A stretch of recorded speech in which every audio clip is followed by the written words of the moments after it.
New figures from the Home Office reveal the annual cost of asylum claims and processes has quadrupled since 2010 to a massive £2.1 billion. And according to the Labour Party, that figure is expected to rise, no, not if they come into office, but even more when this year's figures are released, as estimates show that an extra £2.4 billion could be used from the overseas budget, easy for me to say, to help deal with the asylum crisis in 2020. But all of this is a fudge, OK? Because the real cost is a lot higher. Joining me now is the former Sky political correspondent, Peter Spencer. Peter, thank you very, very much. I mean, this is a huge sum of money, isn't it? And actually, it doesn't quite tell the full story because we are mixing up here things like our foreign aid budget, which is now rather skillfully being spent here with foreign people, essentially. You've also got the cost of hotels, but then, of course, you've got the cost of us just building housing and infrastructure. I mean, the reality is we are spending a huge amount of money on asylum seekers.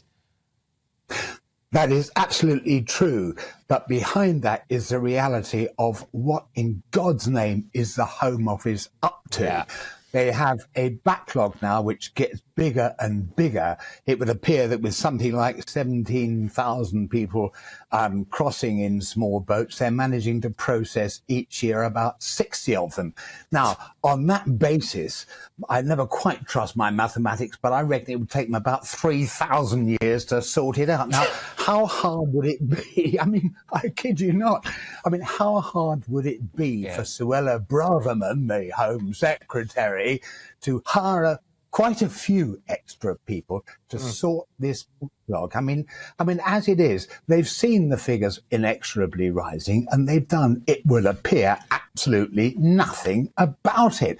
I mean, no wonder Suella Braverman wants to see the new illegal migration bill get past the House of Lords back to the Commons and into legislation, because effectively what that would do is people who come across here, they'd bang them up and then they'd chuck them out. So she wouldn't have the problem of sorting out processing claims. It's worth remembering, by the way, that about 3/4 of them, when they do finally get round to it, or they die of old age or whatever, they are allowed asylum.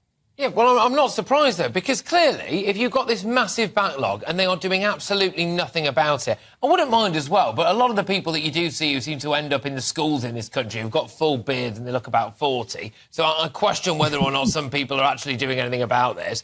But then, then they wave some people through. For the Home Office to be processing something like 5 people a week is an absolute scandal. For all of the cost... For all of the costs that the people talk about Rwanda and for what we're doing abroad and for our hotels, can't you just employ more people at the Home Office?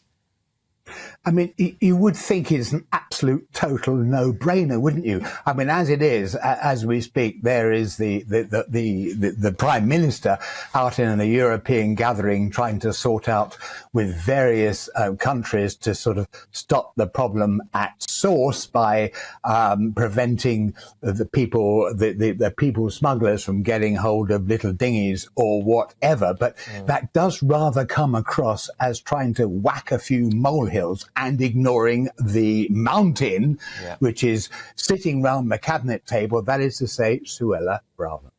And it is symptomatic, I think, of where we are as a country right now, which is we wait for a problem to arrive and become ingrained, and then we try and sort it out, as opposed to maybe getting ahead of that problem. So we've got this thing now about, look, we're deporting several Albanian criminals, and we've managed to stop Albanians coming over. Well, that's all right, but we did allow Albanian gangs to grip our streets here, and they are not going anywhere, the vast majority of those people. And we say, we've got to put them in hotels because we haven't been building enough houses for absolutely years. We're just now getting involved with Bulgaria and Turkey to try to stop the boats actually arriving at Calais. I mean, these are all problems now that we are dealing with, or that we should have been dealing with to preempt it, no?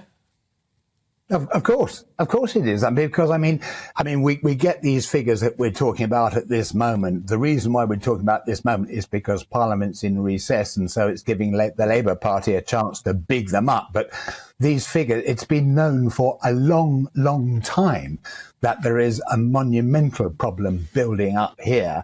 And I mean, it seems to me it's to the eternal. I mean, I've always described the Home Office in my years at Sky News as being the ministry for things that go wrong. But this is a cock up on the most spectacular level, for God's sake. Good stuff. Look, Peter, thank you very much. Great to chat. Speak to you soon. Peter Spencer there, former Sky News political correspondent.